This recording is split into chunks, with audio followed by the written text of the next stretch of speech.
Blog Talk Radio.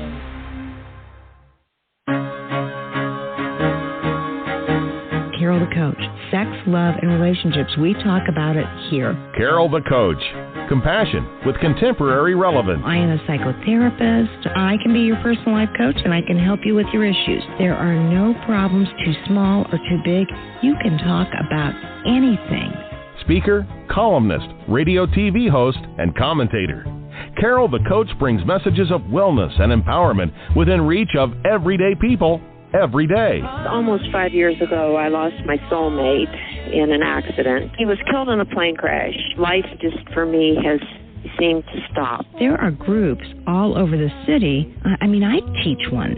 It is a specific way to start thinking so that you shift how you see the world, which then shifts your energy, and then you feel better and you actually see things differently. Carol the Coach. Always available, too, at carolthecoach.com. Now, I've got Russell on the line. I'm 47 years old. I'm a truck driver. I'm married. I have a wife in San Francisco. Okay. I haven't been home in 6 months. My thing is, I don't know if I have a sex addiction or what the problem is. Why do I want what I can't have? And as soon as I can have it, I don't want it anymore. You're right on target when you say, I don't know if I have a sexual addiction. Well, guess what? Yes, you do. And you know what? That's my specialty, Russell, so you're at the right place. Continue. I meet women online, and I'm in a different part of the country. I travel all 48 states, so I love sex. I hear self-esteem issues. You never felt good enough, and you didn't feel like you were getting what you should have then, and you're reenacting that now. Do you want to change that about yourself? You get what you need. All right. Now, did you hear what Russell said? He says he travels all 50 states and he loves sex. And that's why he feels the need to pursue sexual rendezvous everywhere he goes. But the truth is, sex addiction is not about sex. I know one would think it would be, but it isn't. In Russell's case, I suspect, although he's not a client, he just called me on the radio, I suspect it's about the pursuit. That the high for Russell, the dopamine high, is the pursuit of what else is out there. And when you're looking for that, that is the hit, if you will, that's going to activate the brain. And that's why so many men and women who are self-proclaimed sex addicts or have been diagnosed as sex addicts, they will say, you know what? It was not about the sex. It was not about, quote unquote, getting off. It was about the anticipation. It was about the hunt, the chase, the pursuit. That's usually what more often than not is intriguing about sex addiction. Hey there, I am Carol Jurgensen-Sheets, and I'm telling you, we've got a good show today. It's going to be a little heady. And what I mean by that is that I got Eric coming on, and he is going to be talking about the 9 domains of integration. And he's just amazing because he wants to talk about Dan Siegel's theoretical framework called Midnight. And what he believes is that there's this meta-theory to screen, assess, and treat all types of problematic sexual behaviors by using this modality. So Eric will be explaining how he utilizes the 9 domains in conjunction with Integral Meta-Theroy. And I can't wait to hear what he has to say. Eric Sterling, I'm telling you, this man is super, uber right. He actually just presented at our symposium for certified sex addiction therapists, and he's had a lot on his plate lately, so we are glad to get him to talk about interpersonal neurobiology and what is integration and what's the working definition of the mind. and what is faceless flow? I mean, just things you probably haven't heard about, but now that you hear about them, you're going to go, oh, my gosh, I just saw a special of Dan Siegel's talking about that. Or, oh, my goodness, I just read an article that referenced the 9 domains of integration. So get ready. You're going to get some new information. We're going to make it simple to understand, and then we're going to see how it applies to your life. That being said, would you believe I'm still waiting on my books to come in? I told you last week, my peeps all have their books, but the author of Help Them Heal, teaching you both how to heal when you're heal after your relationship of sexual betrayal, mine haven't come in. Now, how could that be? How could that be? And I just said to the distributor, I've never had to wait this long. And she said, understandably, the other 2 books, Carol, that came in so quickly were pre-COVID. So it just teaches me about patience, and that's like one of my worst virtues. So I'm just hanging, and I am appreciating the changes it's making already in the couples that I'm hearing from. I'm going to be doing a workshop. I'm going to be doing a workshop in September for couples to help them heal. We're going to take about 20 couples. We're going to have about 40 people. If you're interested, just send me an email at carol@carolthecoach.com, and I'll get you on that list. My webmaster is setting up that information as we speak. It will be on my site, www.sexhelpwithcarolthecoach.com. And you all know that I do IRCM. And IRCM is the Early Recovery Couples Empathy Model. And it is an opportunity for couples to learn how to get healthy through the use of empathy. And guess what, guys, gals, peeps? This is where you as a couple work together. You know, Help Her Heal said, please, please, please, if you're the addict, please do 85% of the work. And Help Them Heal still has whoever the addict is doing a large majority of the work. But this is where we employ both spouses to get healthy and to work on themselves. You know, Dan Siegel talks about the mind, and you all know that I'm doing, I just got certified in mindfulness for addiction and for partner betrayal, and it's my job to get everybody to employ healthier mind states and stories so that they can be all that they can be.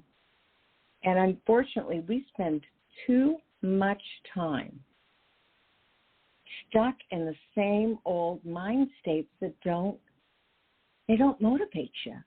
They keep you stuck. They keep you entrenched in old limiting behaviors. We don't want that. So think about this for a minute. What is the number one thing that you say to yourself that's derogatory, that's negative, that's a put down? And I mean, we have 60,000 thoughts a day, and I know, and you know, that it's very common to have those same 60,000 thoughts repeat themselves daily.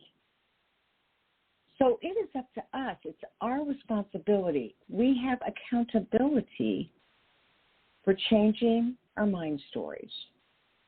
For instance, I just changed my office from a big, beautiful corner office on 2 lakes to my home. It's one of my retirement plans. I'm going to save a little money. I'm going to make it a little easier, and I'm going to start closing down shop. And so when I got in here, I realized I have 15,000 files that need to be held for 7 years, and my office couldn't store them all. And that meant that I had to redo my entire closet to make it more conducive for my filing situation. And as opposed to just freaking out and saying, oh, I've worked so hard just getting things over here. I can't believe I'm not done. I said, okay, this is going to be fun. This is going to be a fresh start. I'm going to be invigorated. I'm going to be organized. And I'm going to do at least an hour every day for the next 4 weeks to get my act in gear to be ready for this new shelving. And so guess what? Tomorrow they're coming to take the shelving down that's already there, and then they'll patch the holes, and then they'll come back with new shelving on Thursday, and I am jazzed. I moved it all. You know, I'm a 66-year-old woman, but I'm a healthy, fit 66-year-old woman. So I moved all that stuff. I mean, books and books and books and books. And I just can't wait for the end of the weekend when it's all totally put together and it looks good. And I get to decide, how do I choose my mind stories? Are they going to work for me, or are they going to work against me? And that is what Dan Siegel talks about.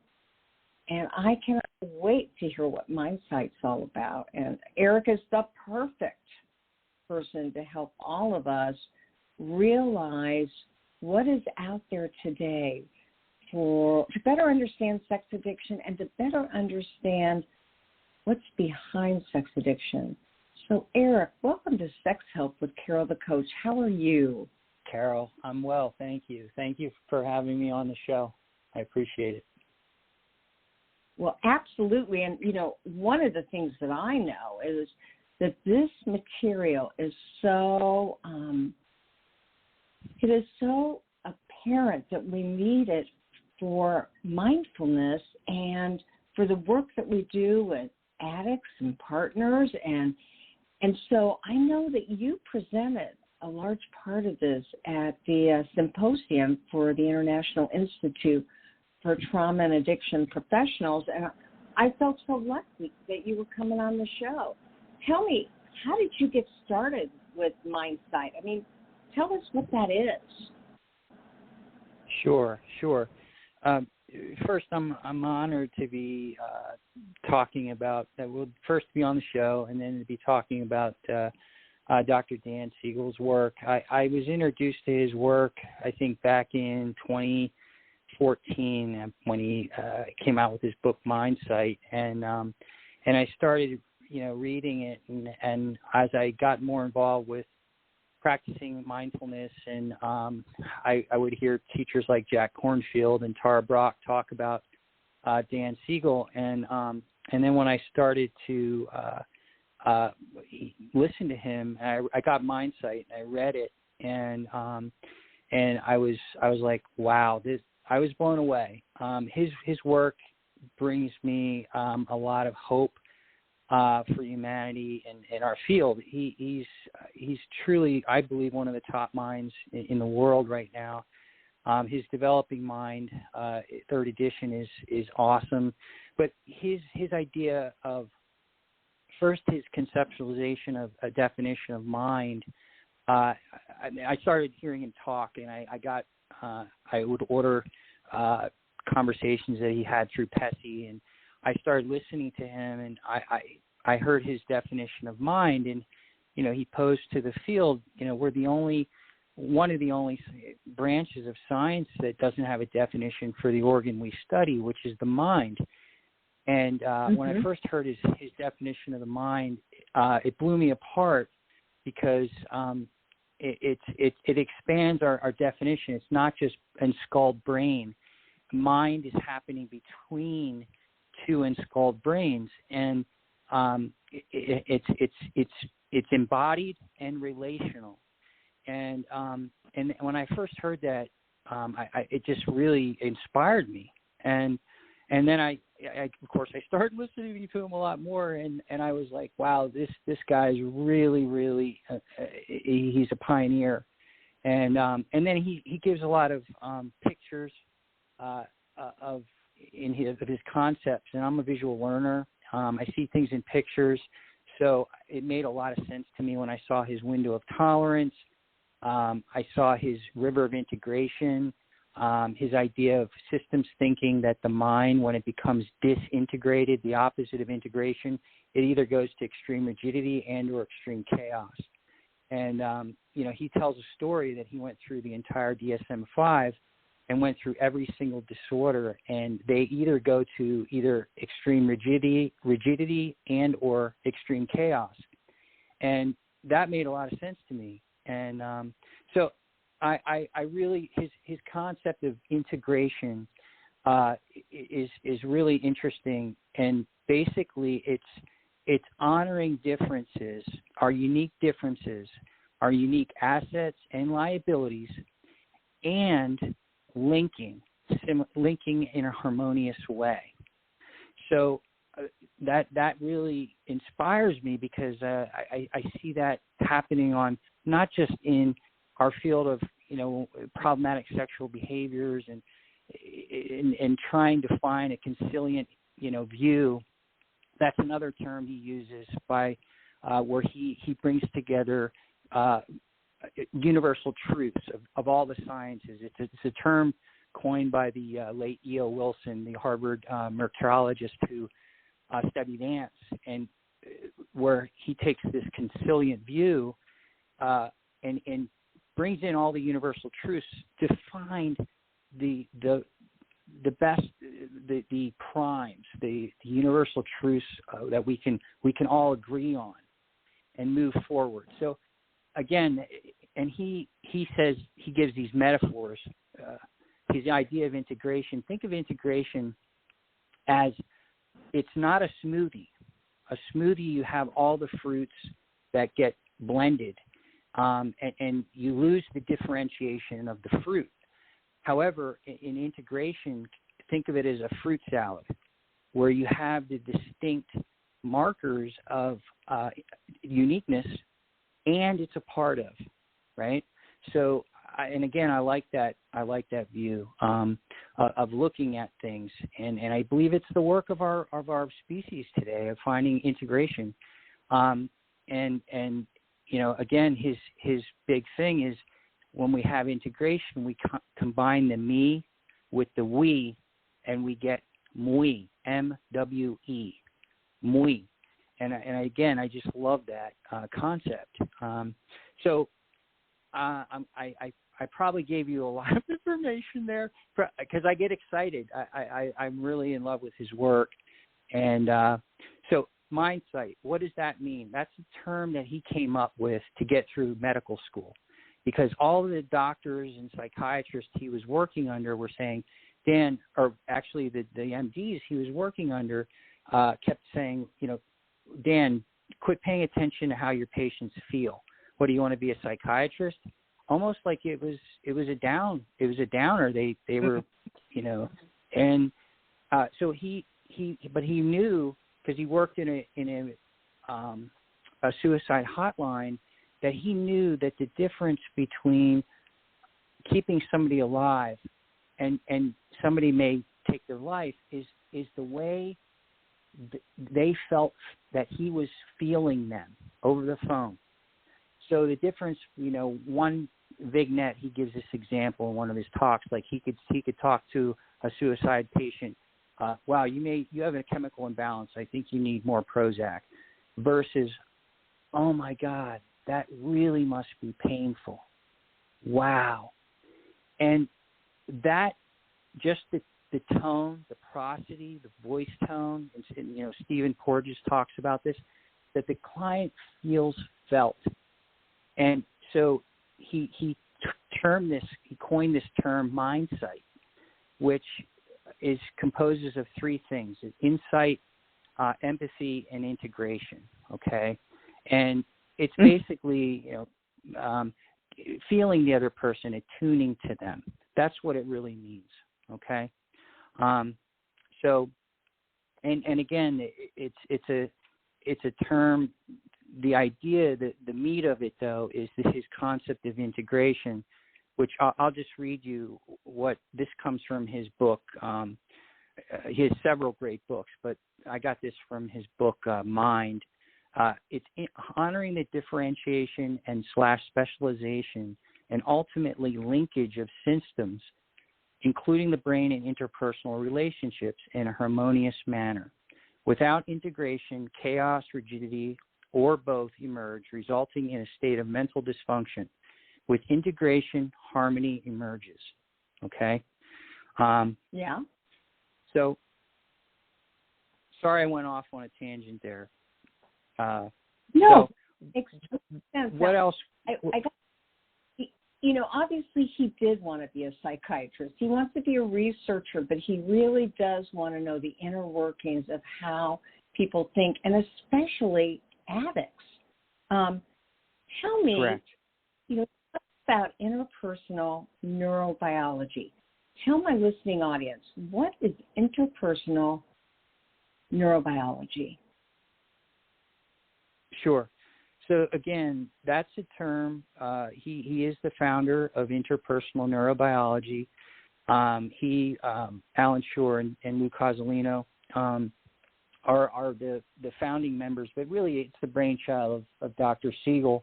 And again, he wanted to take the consilient views of, it's more of a theoretical framework than a model. Mm-hmm. So it takes all the different universal truths of all the branches of sciences: physics, anthropology, sociology, psychology,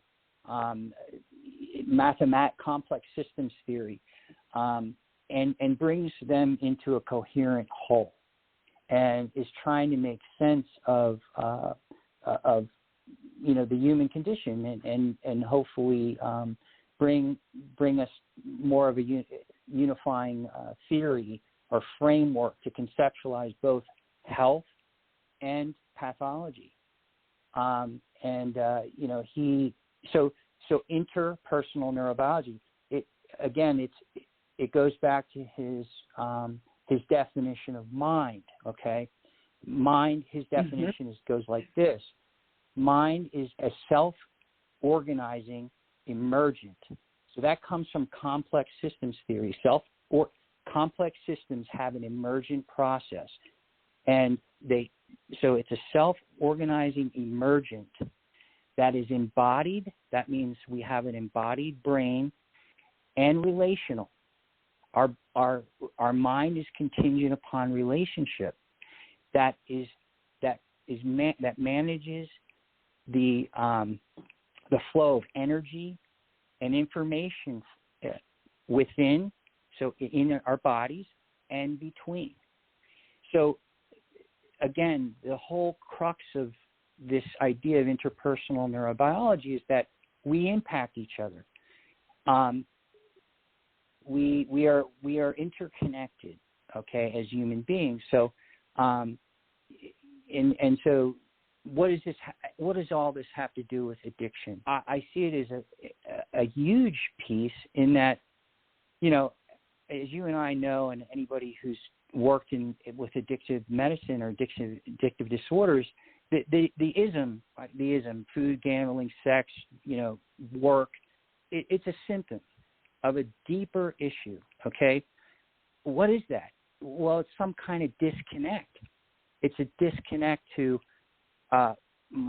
myself and my parts, a disconnect from fellow human beings, right? And it goes, somehow I'm not able to see the similarities in others.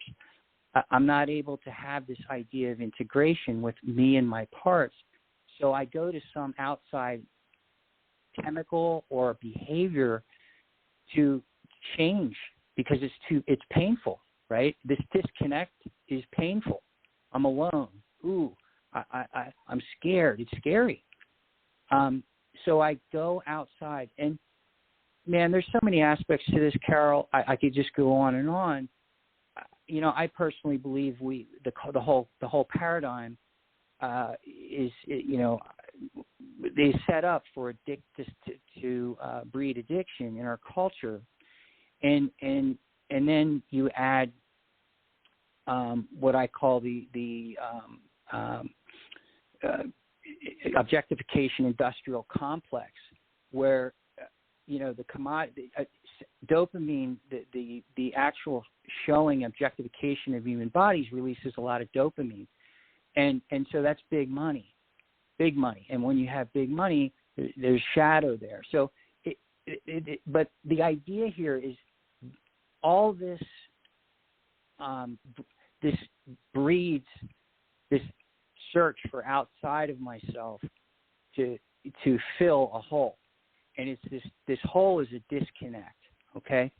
So interpersonal neurobiology tends to, it starts to look at, wow, the work is creating a connection, right? And we're not as separate as we think we are, okay? We are really, really interconnected, not just with other human beings, with the whole planet, the whole biosphere, okay? And so anyway, unbridled capitalism, we can't keep this paradigm. It's unsustainable. So, Siegel is starting to write about that, and really asking the hard questions, in my opinion. So that's one thing I can tell you for your listeners. This is a really important concept. It's called the river of integration, and you can use this if you're in your recovery. If you're not in recovery, if you're just a human being on the road and trying to do the best you can in this very difficult world we live in right now, and that is the river of integration. And just think, in the middle of the river is what he calls the FACES flow, FACES, and FACES stands for flexible, adaptive. C is coherent. So there's a good enough beginning, middle, and an end, and there's a flow between those, right? So it's coherent. There's a sense of energy. Energy is being produced, okay? E stands for energy. And then the S stands for there's a sense of stability or stable enough, right? And if I'm in the FACES flow in anything, right, in my recovery, in my work, in my play, in my my studies, whatever, I'm in the middle of the river. I'm in that FACES flow. But if I become disintegrated in that, in my life, I go to either the left edge of the river, the shore of the river, which is extreme rigidity, and I've done that with my program. I'm in long-term recovery from multiple addictions, sex and love being one of them. I've gone there with my program. I've gone extreme rigid, right, in my program, and I've had through good sponsorship and therapy into the middle of the river. I can also go extreme chaotic, and I've done that in my recovery, right, and that's not helpful. So the goal is to stay somewhere in the middle of the river, okay? And this all comes from the field of interpersonal neurobiology, which is about relationship and how we influence one another. And I can get into a couple more concepts that are important in interpersonal neurobiology, but I want to give. I just wanted to let you in on kind of where the field came from, and where it's evolving right now. So.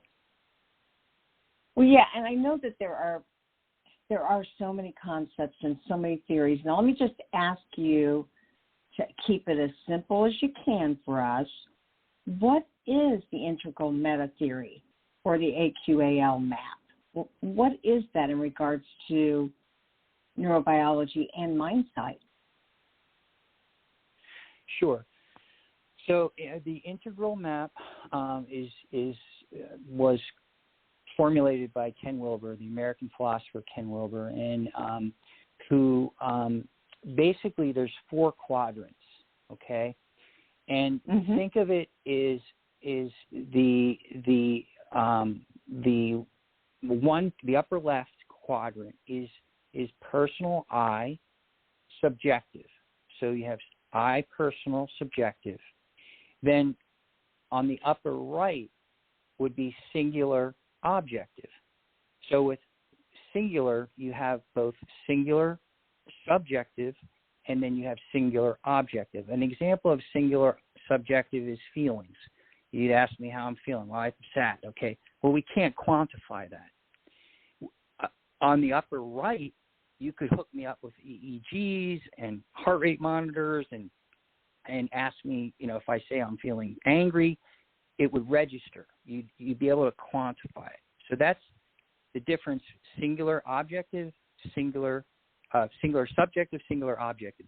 Lower left, think of it as plural. It's the plural. Okay, so we have the plural subjective, which he calls the we. So that's the we. Again, collectively, we as that's culture. We have different cultures. If we have a different culture here in the United States than they do in Africa or, say, Brazil. There's different cultures. Okay, you can't really quantify it, but we just know it's real. And there's differences.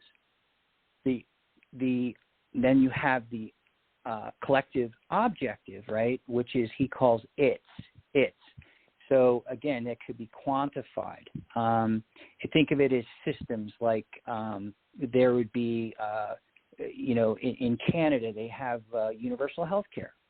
In the UK, universal health care. We don't in the States. That would be an example of it's a system-wide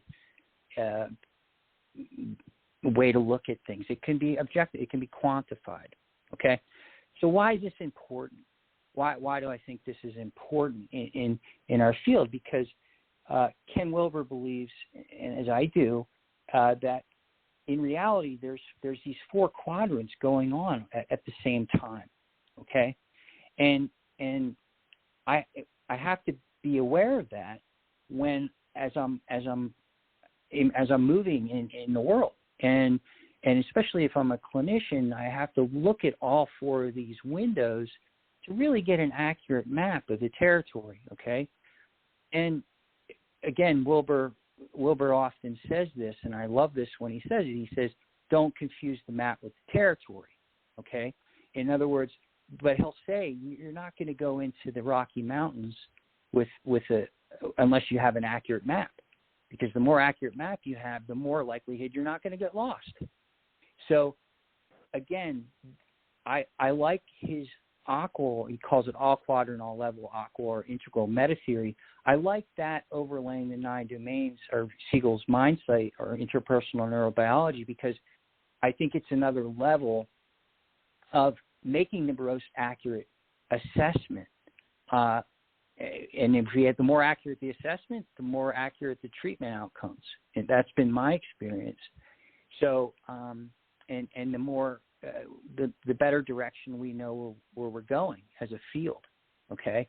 So again, I really like what Wilber says and his model about that. And I could go into more detail about his levels, lines, states, types, and shadow if you'd like. But it's a comprehensive meta theory. So it's just a good way to conceptualize any theory or any model. So I hope I simplified that. Yeah, I think you did a nice job. And I know you talk about the wheel of awareness, that is so important. So can you tell us a little bit about what that wheel of awareness exercise is all about? Absolutely. So Dan Siegel came up with this.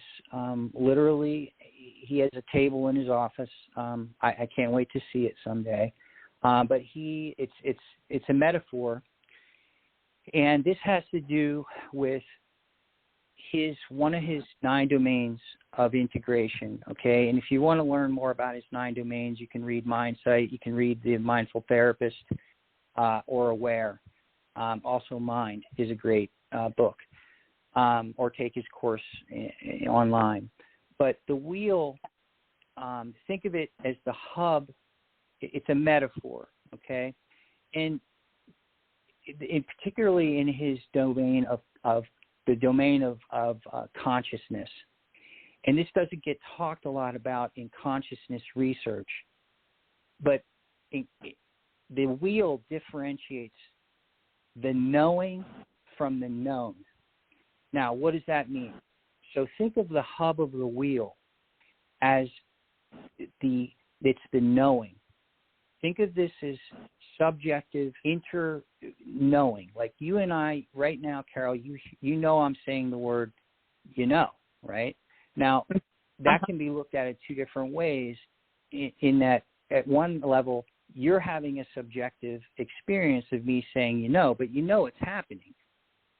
Think of the rim of the wheel as the known.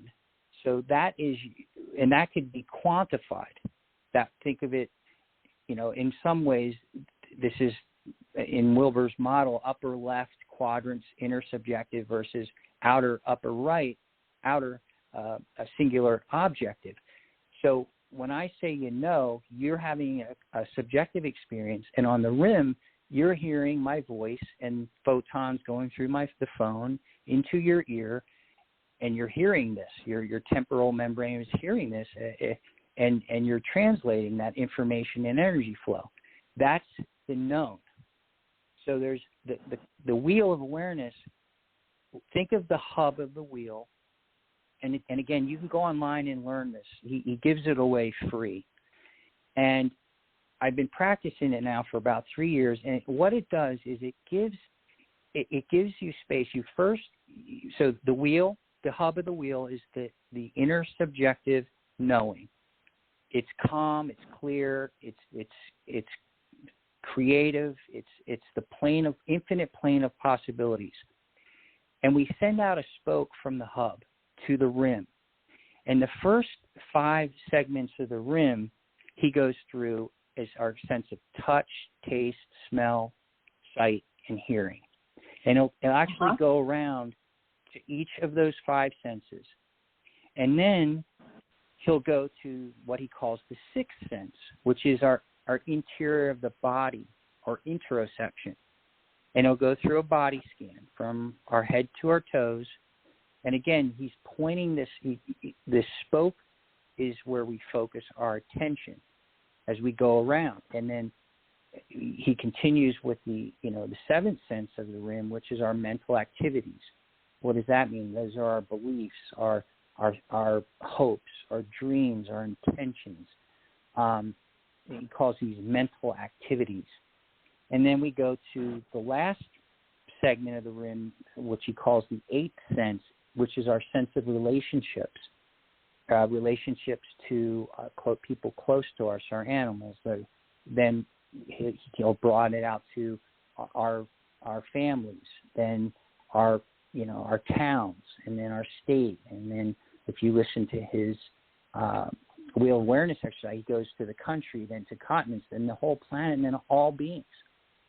And then lastly, which is really, really a powerful thing, powerful exercise, is he has you bend the spoke of attention back around so that the spoke of the hub is coming back into itself, which is another way of saying experiencing the awareness of awareness.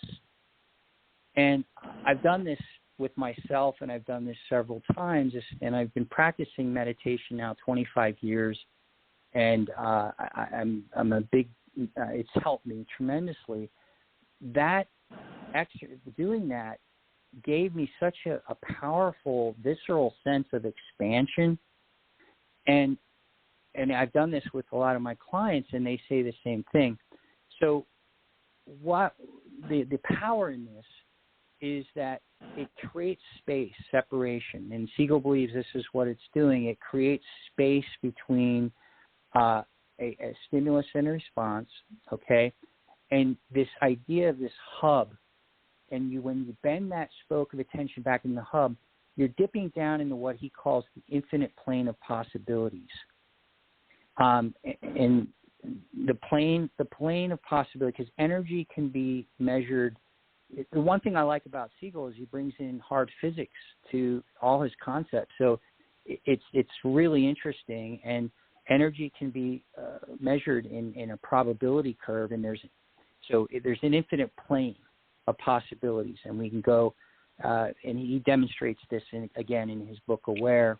But this idea of this hub of the wheel, it creates space so that we have a better opportunity to, if you're a parts work practitioner, come from that self. I do IFS, so the self is curious, compassionate, calm, clear, courageous, committed, so that I can learn to reparent my protector parts that are reactive. I'm in a much more receptive state of mind versus a reactive state of mind. Okay, and again, what Siegel talks about is you do this repeatedly over time. You get not only state change, you get trait change, okay, which is what I'm after, not just state change, which is, why I used. I wanted state change, the quick fix, the shiny object. I'm after in recovery trait change, okay, which takes a lot of work, as you know. So that's the wheel of awareness. And again, I've done it, and I invite your listeners to try it. It's a fabulous exercise. It's just incredibly helpful. It's an incredibly helpful tool. He's talked to John Kabat-Zinn, he started mindfulness-based stress reduction, and that Kabat-Zinn was saying, "Yep, this is awesome." Tara Brach, Jack Kornfield. I mean, these top practitioners are all seeing the utility of this exercise. It's a powerful tool, So help me. Okay, so one more time, where can they find this? Where Dr. can they Dan find? Siegel. Sure. If they go to drdansiegel.com, it's all you got to type in, and then Wheel of Awareness. But if you just go to drdansiegel.com, he gives it away free. What I would say, you definitely want to listen to his instructions carefully. You want to go through the protocols that he lays forth before you practice the long version. And you can also get it if you buy the book Aware. His book Aware has it and goes in depth, but he gives it away free on his website, drdansiegel.com. Very cool. Now, how can people get a hold of you in case they want more information about the good works that you're doing? Absolutely. They can go to my website, heartandsoulrecovery.org, or they can email me at eric@heartandsoulrecovery.org. And that's my website and my email. And I would love people to get in touch with me if you want. And any questions they have, I'd be more than happy to get back to them. Well, there's just no doubt that you are a wealth of knowledge, and you've just exposed us to a lot of concepts that some people may never have heard of. I love that Wheel of Awareness. I'm going to go to that website right away. And I so appreciate you being such an advocate for Dr. Siegel's work, because truly he is a visionary in the field of mindfulness and integration, neurobiology. I mean, we just got to hear him, didn't we, at our conference, our symposium? Yes, he's amazing. I was so impressed that he did his whole talk without any PowerPoints. I wish I could pull that off, but I'm not a Dr. Siegel. He's truly. I can't wait to meet him in person. He really is. He's one of my heroes. He really is. He really inspires me. And I really think he embodies his work. And it just gives me a lot of hope, in our field. And and he gives pictures. He shows pictures, which I see it when I see things in pictures in 3D. So he's amazing. He's an amazing human being, and his concepts really bring me a lot of hope. Absolutely. So I want to thank you so much, Eric Belstring. I want to remind everybody he has developed the Heart and Soul Recovery office, and you can reach him by going to his website or giving him a call. It's Eric at heartandsoulrecovery.org. He's out of North Carolina, and thank you for keeping us in the know, if you will, because I'm telling you, it's hard to be in the know. It really is when you're an addict who's struggling with recovery. But I think that this information really, at about year 3 of recovery, it takes somebody to their potentiality. So thank you so much. You're very welcome, Carol. Thank you so much for having me and being interested in this topic. Absolutely. Come back and visit us again. You make it a good one. You too. All right. Bye-bye. Okay. Bye. All right. That was Eric, and I mean, he has made it his mission to, advocate for Dan Siegel's work, and it is kind of heady. It's part of what I've been learning through that mindfulness course, and I love the 9 domains. I love the awareness exercise. Take a look at it, and look Eric up at Heart and Soul Recovery, PLLC. All right. Well, that's it. Hopefully next week when you talk to me next, I may have my books. It's like I birthed this baby, and I don't have the baby to prove it. Okay, what am I going to work on? Everybody, it's patience. And as I say at all times, hey, there will only be you and I, and one of us at all times. So fearlessly have the courage to be yourself, and I'll fearlessly have the courage to practice patience. And I don't know if you can hear the thunder in the background, but we got some going down. All right, make it a good one. I'll see you next week for more sex health with Carol, the coach.